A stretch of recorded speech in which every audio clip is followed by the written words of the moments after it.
Where in the world are you watching from? Drop your country in the comments. Before we dive into this heartwarming story, hit subscribe so you'll never miss the most courageous dog tales we share every day. Today, we're going to dive into a story that proves heroes aren't always who you expect.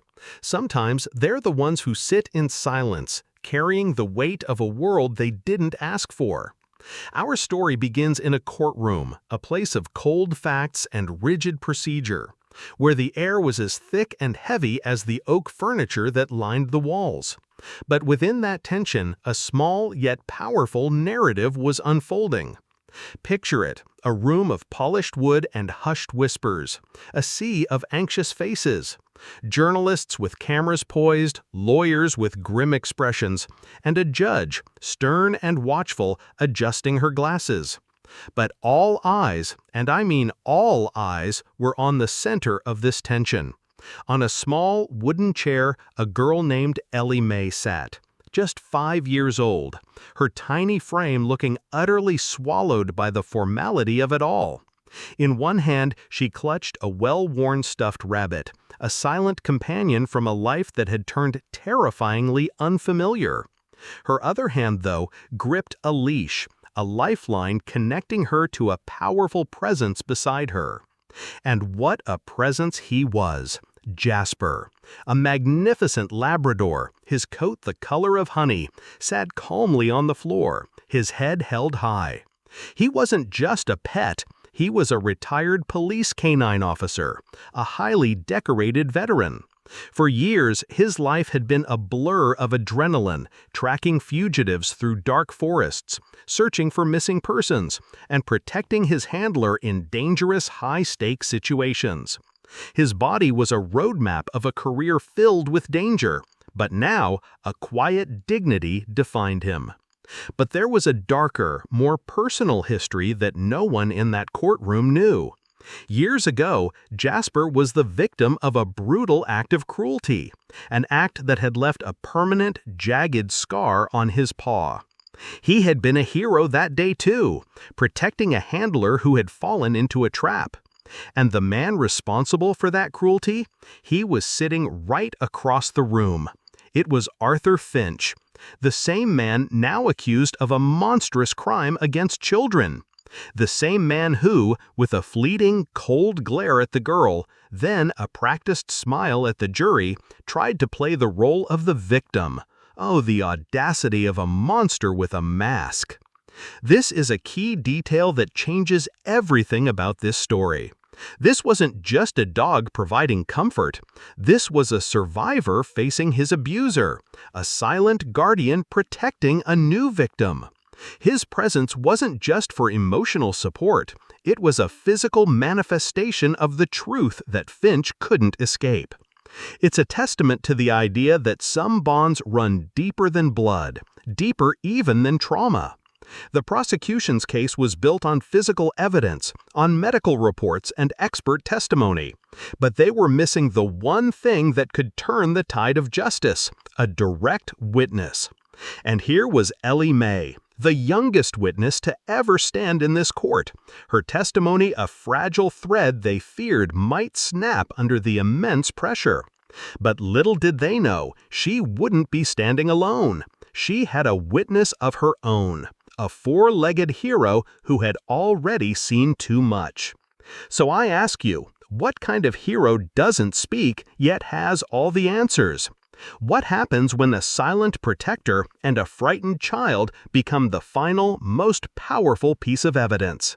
This isn't just a courtroom drama. This is a story of courage, of resilience, and of a bond forged in pain that would ultimately lead to healing. Stay with me, because what happened next is something no one in that room or in the town of Maplewood could have ever predicted. Arthur Finch was a master of deception, a wolf in a well-tailored suit. To the town of Maplewood, he wasn't just a pillar of the community, he was its cherished cornerstone. He organized the annual charity drives, coached the Little League team, and always had a kind word for everyone at the local coffee shop. The social workers who came to inspect his foster home saw only a meticulous, loving environment, complete with hand-painted murals and a backyard full of toys. He had all the right answers, all the perfect references. He was, by all accounts, the perfect foster parent. But behind that carefully constructed facade, a darker truth festered. It began not with screams, but with whispers. A retired teacher named Eleanor, who lived next door, noticed something was off. It wasn't a single dramatic event, but a series of small, unsettling details. She'd see Finch bring the children home from school, always with a firm grip on their hands, never letting them run ahead. She'd see the children's eyes, which, for a fleeting moment, seemed to hold a shadow of fear whenever Finch was near. She had dismissed it, of course. "They're just shy," she told herself. "He's just being a firm but loving father." That's the most insidious thing about evil. It hides in plain sight, disguised as something you want to believe is good. The system designed to protect these children was tragically flawed, and in this case, it was compromised from the inside. We've since uncovered a shocking detail that makes your blood run cold. The social worker responsible for Finch's regular inspections was his old high school friend. She hadn't conducted a proper check in years, trusting Finch's word over official procedures. She saw him as the kind, charismatic man she had always known, not the monster he had become. Every inspection was a sham, every report a lie. It was a failure of trust, a fatal flaw that turned an entire town into an unwitting accomplice. The children themselves had learned the art of silence. We discovered through our investigation that Finch had a playbook, a system of psychological manipulation that was far more sinister than physical abuse alone. He had isolated them, made them feel that their pain was a secret they had to keep, a shameful thing that no one else would understand. He would lavish them with expensive toys and praise them for their obedience, creating a toxic cycle of rewards and punishment. It was a terrifying reality, one that Ellie Mae herself had been trapped in for months.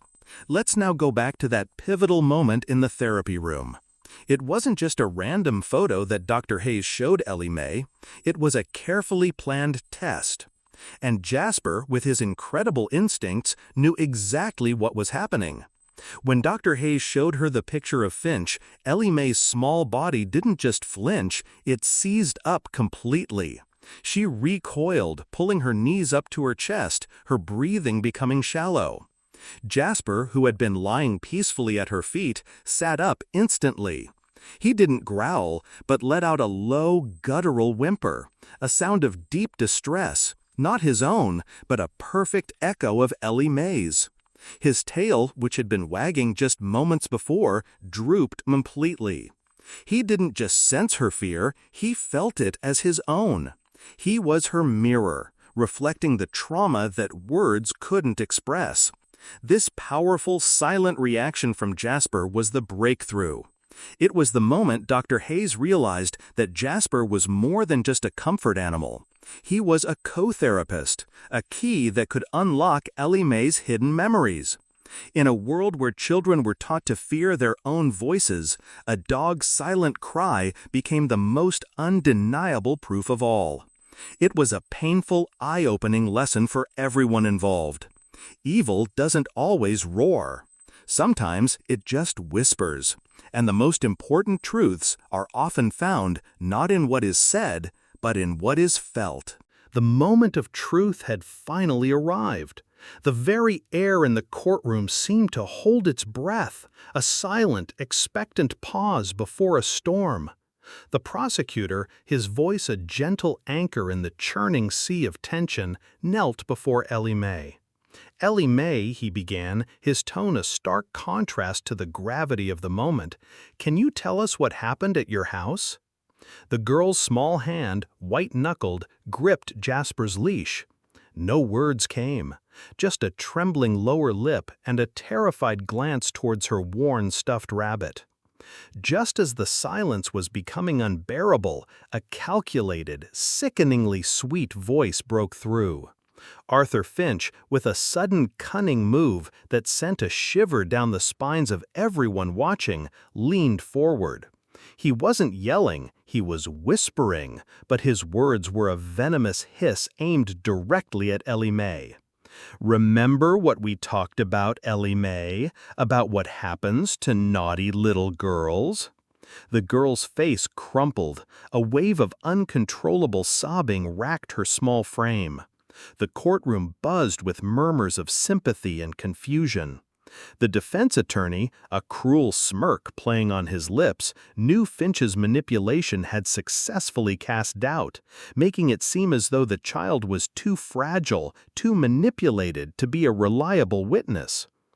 But a monster's plan can unravel with a single unexpected action. Jasper, who had been a model of stillness, now stirred. He wasn't barking, he wasn't growling. With an almost heartbreaking gentleness, he raised his paw and placed it directly on Ellie Mae's hand. On that paw, beneath years of thick fur, was a small, jagged scar, a testament to an old wound. It was a detail only a few people knew, a detail that had been overlooked for years, but one that held a profound truth. Ellie Mae looked down at the scar. Her eyes, still filled with tears, widened with a sudden breathtaking clarity. She slowly, hesitantly, pulled up her own sleeve. And there, on her tiny arm, was an identical mark.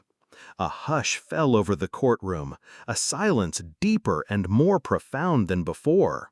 The scar wasn't just a wound, it was a link, a silent, irrefutable confession shared between a girl and a dog. It was a visual accusation that no amount of smooth talking could erase.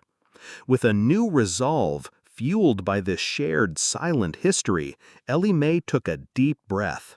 Her voice, though still soft, was no longer just her own.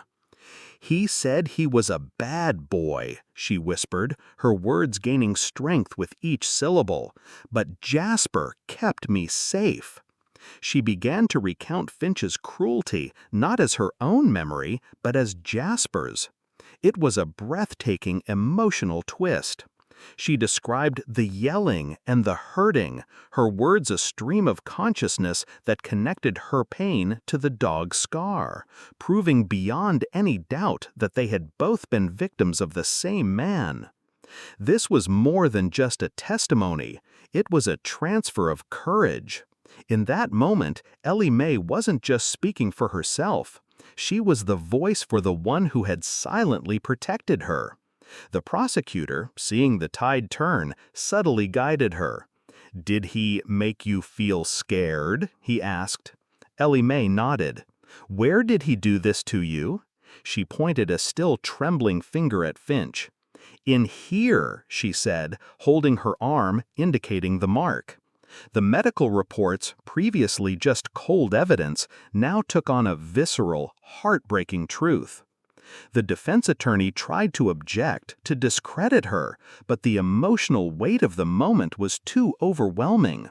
The jury, the judge, even the spectators, they had all witnessed the impossible. They had seen a dog, through a silent scar and a quiet act of comfort, give a terrified child the courage to speak. Jasper, her silent guardian, had given her the strength to face the monster, and in doing so had delivered the most powerful testimony the courtroom had ever seen. The legal battle was far from over, but in that single, unforgettable moment, the truth had been spoken, not just by a child, but by a hero who needed no words. The guilty verdict wasn't just a legal victory. It was an earthquake that shook the foundations of Maplewood. The courthouse, once a place of cold stone and formal procedures, became a beacon of hope. A collective gasp had echoed through the room when the verdict was read, but it was quickly replaced by a wave of relief and a quiet resolve. Arthur Finch, the man who had woven a web of deceit for years, was finally held accountable. The facade of the quiet, friendly man was gone forever, replaced by the grim reality of a monster exposed. But the story didn't end there. As the news spread, it sparked something in the town that had been dormant for too long. People who had once whispered their suspicions in hushed tones began to speak openly. The community, inspired by the courage of a little girl, was awakening to the uncomfortable truths it had ignored. This wasn't just a trial, it was a reckoning, a test of their collective responsibility to protect the most vulnerable. Inspired by Ellie Mae's bravery, a surprising new revelation came to light. A distant cousin of Finch, who had always seemed to be a supporter, came forward. He had been a victim of Finch's abuse as a teenager, but had been silenced by threats and manipulation. Ellie Mae's words gave him the courage to speak for the first time in over 2 decades, sharing a story of emotional and financial abuse that painted an even darker picture of the man the town had once trusted. The web of deceit was even wider than anyone had imagined. Ellie Mae's new parents, Sarah and Michael, revealed a heartbreaking truth of their own. They had once fostered another child, a little boy named Liam, who had also been harmed by Finch. The trauma had been so severe that Liam had never spoken of it, and he had been silently withdrawn from their home. They had blamed themselves for not seeing the signs, for failing him. Their decision to adopt Ellie Mae was not just an act of kindness, but a deep-seated mission to give another child the love and safety they hadn't been able to give the first. This tragic past fueled their determination and provided a profound emotional connection to Ellie Mae's healing journey. With the support of the community, they started a new foundation, the Jasper Foundation, to provide therapy dogs for traumatized children. The foundation's motto was, "Every voice matters." They believed that the unspoken truths carried by children like Ellie Mae could be unlocked with the help of a silent, loyal companion. The story was no longer just about one girl and one dog. It had become a movement, a beacon of hope for countless other silent victims. It was a testament to the fact that when one person dares to speak, an entire community can find its voice. Marie, Ellie Mae's social worker, was at the forefront of this change. She was appointed to lead a new task force dedicated to child welfare reform. The town hall, once a place for local politics, became a forum for change. Officials held emergency meetings to implement new safeguards, prioritizing enhanced background checks, more frequent inspections, and better training programs for foster parents. The town that had once turned a blind eye was now determined to be a place where no child would ever suffer in silence again. For Ellie Mae, the healing journey was just beginning. She had faced the darkness and brought light to a community desperate for healing. Now, she was surrounded by a new kind of world, one filled with unconditional love, patience, and the steady presence of her silent guardian. Jasper, now officially part of the family, was more than a pet. He was a constant guardian and a source of comfort. His gentle presence was a reminder that love and protection could come in many forms, some silent, furry, and four-legged.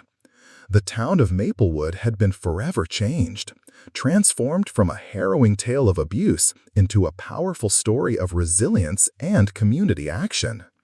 The legal battle was over, but the war within Ellie Mae had just begun. The guilty verdict brought a sense of collective relief to Maplewood, but for a 5-year-old, true justice wasn't a court order. It was a peaceful night's sleep without nightmares. The journey to healing, her new parents, Sarah and Michael, knew, was not a sprint, but a marathon filled with small, often difficult steps.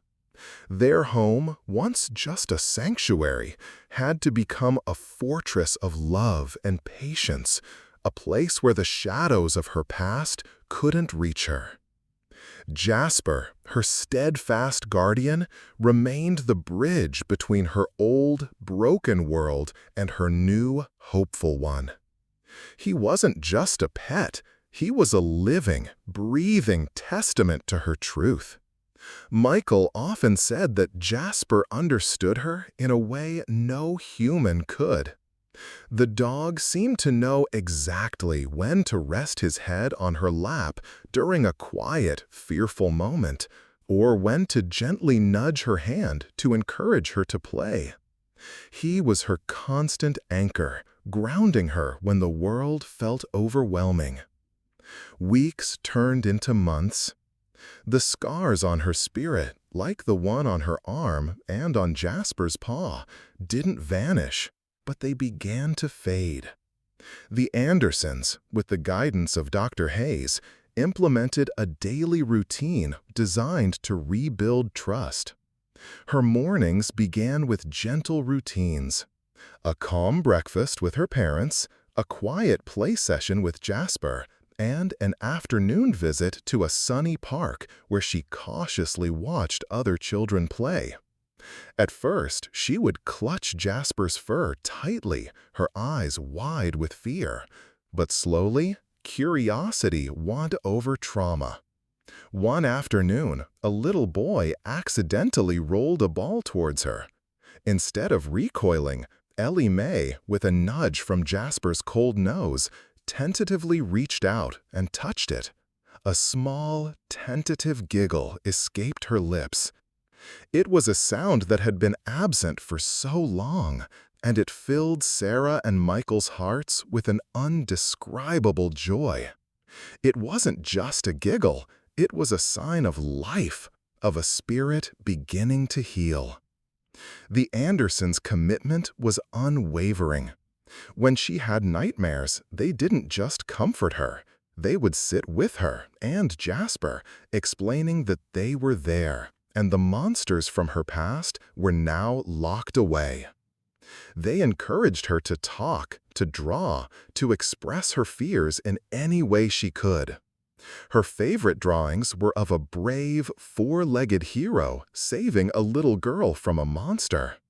This was her way of reclaiming her story, of turning pain into power.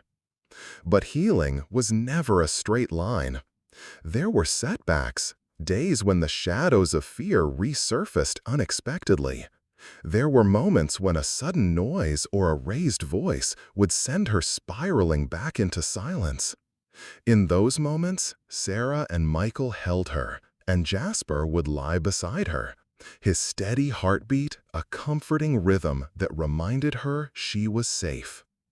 They learned to weather these storms with grace and patience, understanding that each step back was part of the process of moving forward. The ripple effect of her story continued to spread. The Jasper Foundation, established by her parents, was a huge success. They received countless donations and letters from around the country. One letter in particular stood out. It was from a social worker who had started a program in their town, providing therapy animals to children. The letter ended with a simple, powerful message. Your daughter's courage didn't just save her, it saved countless others. Months after the verdict, a quiet, unassuming man walked up to Ellie Mae in that same park where she first giggled. He knelt down to her level, tears in his eyes, and showed her his own arm. There on his wrist was a small, faded scar. "Thank you," he whispered. "You saved me too." It was the social worker's son, one of Finch's earliest victims, who had carried his secret in silence for years. It was a full-circle moment, a powerful testament to the ripple effect of one small act of courage. Ellie Mae's journey was a beautiful, ongoing tapestry of healing, resilience, and hope. She laughed, she played, and she spoke freely. Her favorite stories always about a brave dog who had saved her life. This story isn't just about a trial, a community, or even a dog. It's about how one child's bravery, amplified by the silent, protective presence of a loyal animal, can change the world. It's a story about the scars we carry and the heroes we find to help us heal them. The story of Ellie Mae and Jasper is a powerful reminder that heroes come in all shapes and sizes. Sometimes the most powerful voice is not the one that speaks, but the one that inspires others to find theirs. If this story touched your heart, please give this video a thumbs up. And don't forget to subscribe and turn on notifications so you can join us for more inspiring tales of courage and compassion. What's the most amazing animal story you've ever heard? Share your story in the comments below. Your story might just be the one we feature next. Thank you for watching, and we'll see you in the next one.